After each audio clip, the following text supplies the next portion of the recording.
दाव वासुदेव चंद्राकर कामधेनु विश्वविद्यालय अंजोरा दुर्ग में दाव जी की प्रतिमा अनावरण एवं दाव जी की कामधेनु विश्वविद्यालय के प्रशासनिक भवन के लोकार्पण के मौके पर पहुंचे मुख्यमंत्री भूपेश बघेल ने पशुओं के लिए सस्ता चारा उपलब्ध कराने के लिए विश्वविद्यालय द्वारा किए गए तकनीकी प्रयासों की प्रशंसा की।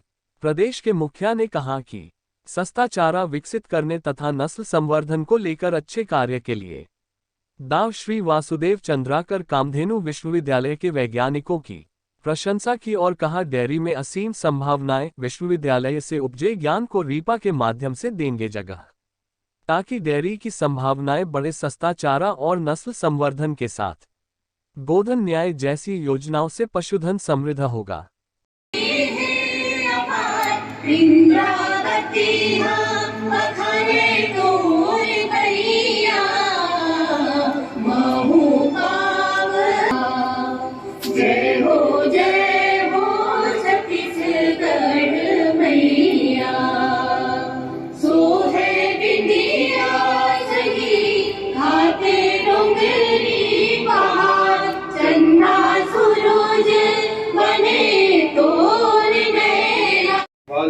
वासुदेव चंद्राकर जी की आज जयंती है। एक बार जोरदार उनके नाम से जयकारा। वासुदेव चंद्राकर अमर रहे, वासुदेव चंद्राकर अमर रहे। के नाम से विश्वविद्यालय है जिसके मूर्ति का अनावरण किए। हमारी जो पुरानी पीढ़ी है वो उनके कार्यों के बारे में जानते हैं। वासुदेव चंद्राकर जी बहुआयामी व्यक्तित्व के धनी, निरंतर उसके चिंतन में किसानों के और किसानों से जुड़े हुए जो समस्याएं हैं और उसका समाधान और उसके चिंतन में रहता था और वो खोज भी करते थे। अच्छे राजनीतिक भी थे। सहकारिता में लगातार मध्य प्रदेश मार्केट के 16 साल अध्यक्ष रहे, 4 बार विधायक रहे। ऐसे अनेक अवसर आए जब उनको मंत्री पद का ऑफर दिया गया, उन्होंने ठुकरा दिया। मैं नहीं समझता कि हिंदुस्तान के किसी जिले में इतने लंबे समय तक कोई जिला अध्यक्ष रहा होगा। निरंतर वो 30 साल तक के जिला कांग्रेस कमेटी दुर्ग के अध्यक्ष भी रहे, तो संगठन के बारीकी को जानते थे और एक पाठशाला के रूप में राजनीतिक क्षेत्र में वो हम लोग उसे पाठशाला करते हैं। उसके पाठशाला में अनेक ऐसे विद्यार्थी निकले जो विभिन्न क्षेत्रों में बड़ी ऊंचाइयों में पहुंचे। चाहे रवि चौबे जी हो, जागेश्वर साहू जी हो, चाहे ताम्रध्वज साहू जी हो, चाहे डीपी दितलारे हो, बहुत सारे ऐसे लोग निकले। और उसमें सबसे जूनियर विद्यार्थी भूपेश बघेल और उसके बाद मुझसे जूनियर है वो राजेंद्र साहू, सबसे जूनियर वही है। हम लोग उसके पाठशाला से निकले हुए हैं। छत्तीसगढ़ का मौसम है वो बाहर के जितने मवेशी है उसके अनुकूल नहीं है। पंजाब, हरियाणा, गुजरात, जब बड़े बड़े हम लोग बुर्रा भैंस या गिर गाय हम लोग लाते हैं, यहाँ वो टिकता नहीं, क्योंकि यहाँ टेम्परेचर ही 45 डिग्री रहता है। 45-47 डिग्री टेम्परेचर में बाहर से लाए गए जो मवेशी है वो टिक नहीं पाते। दूसरा, यहाँ चारा के बारे में जैसे कि वाइस चांसलर साहब ने जो बताया कि छत्तीसगढ़ में धान की खेती होती है और धान से पैरा ही मिलता है, और पैरा उतना पौष्टिक नहीं होता जितना कि गेहूं के डंठल या फिर जितने हमारे मिलेट्स हैं, चाहे मक्का हो चाहे ज्वार बाजरा हो, उसके जो डंठल है वो तो सानी में काम आता है। जो जितने जितनी उसमें क्षमता होती है वो पैरा में नहीं होता। और यही कारण है कि छत्तीसगढ़ के आबोहवा और भौगोलिक परिस्थिति को देखते हुए यहाँ जो गाय पाली गई हमारे पुरखों के द्वारा वो कौसली गाय कहते हैं। दूसरे शब्दों में गोबरैल गाय। गोबरैल गाय का मतलब ये वो गोबर देती है, दूध उतना नहीं देती।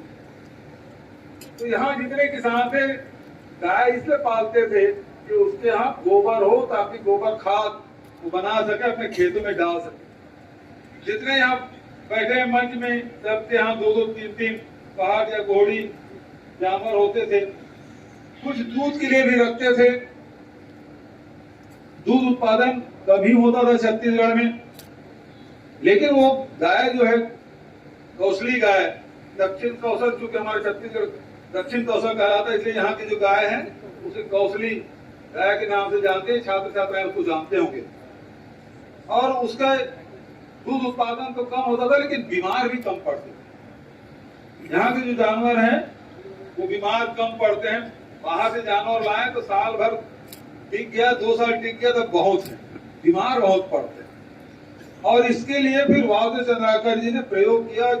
और आपको पता होगा कि अंजोरा में दाऊ चंद्रलाल चंद्राकर जी और वोरा जी उस समय मुख्यमंत्री थे, तो बड़ा कृषि मेला लगा था यहाँ, बहुत बड़ा कृषि मेला लगा था, जिसमें पूरे देश भर के जो कृषि वैज्ञानिक है और जितने भी, चाहे एग्रीकल्चर हो, हार्टिकल्चर हो, सबकी प्रदर्शनी यहाँ लगी हुई थी। अंजोरा कृषि मेला बहुत विख्यात हुआ था मध्य प्रदेश के समय में।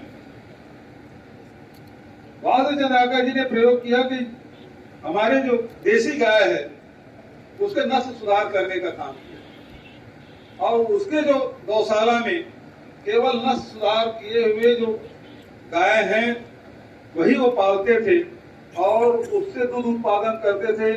मेंटेनेंस में खर्चा नहीं, इलाज में खर्चा नहीं, केवल चारा भर लगता था। और उसी दूध के खर्चे से वासुदेव चंद्राकर जी पूरे घर का खर्चा चलाते थे और पूरे जिले भर के जितने कार्यकर्ता थे उसके भोजन की भी व्यवस्था करते थे। तो डेयरी से वो व्यवस्था करते थे। मुकुंद उसका रिकॉर्ड रखता था। कीमत है, जैसे कि वाइस चांसलर जी ने बताया, उसके 35% राशि की कमी आ जाएगी। और तो निश्चित रूप से छत्तीसगढ़ में डेयरी लाभ का धंधा होगा। जिस प्रकार से छत्तीसगढ़ में कृषि अब लाभ का धंधा हो गया है, तो डेयरी भी लाभ का धंधा हो जाएगा। और जितने भी रीपा है, और हम तो शहरी क्षेत्रों में भी इंडस्ट्रियल पार्क हम बना रहे हैं, वहाँ चूंकि डेयरी बहुत संख्या में है, हमको सबसे पहले टारगेट वही करना चाहिए जहाँ डेयरी है। और वहाँ के जो रूरल इंडस्ट्रियल पार्क है या शहर में जो इंडस्ट्रियल पार्क बनाएंगे, उसमें निश्चित रूप से चारा के लिए एक सेंटर तो जरूर होगा। और वो उस दिशा में आप ट्रेनिंग दें तो हमारे नौजवान उसके चारा के दुकान या उसके उत्पादन केंद्र बना सके, उससे लाभ होगा। इन्हीं शब्दों के साथ वासुदेव चंद्राकर की जयंती है। इस अवसर पर मैं उन्हें नमन करता हूँ कि वासुदेव चंद्राकर जी समस्त किसान भाई बंधुओं से अनुरोध है कि वे स्वल्पाहार के पैकेट की शक्ति कृषि विज्ञान केंद्र से लेने के पश्चात ही घर की ओर जाएं। के लिए पूरा जीवन उन्होंने समर्पित किया और इस कारण से विश्वविद्यालय का नाम उसके नाम से समर्पित किया गया। आज उसकी मूर्ति का अनावरण हुआ और बहुत सुंदर प्रतिमा का लोकार्पण हुआ है। मैं इस अवसर पर वासुदेव चंद्राकर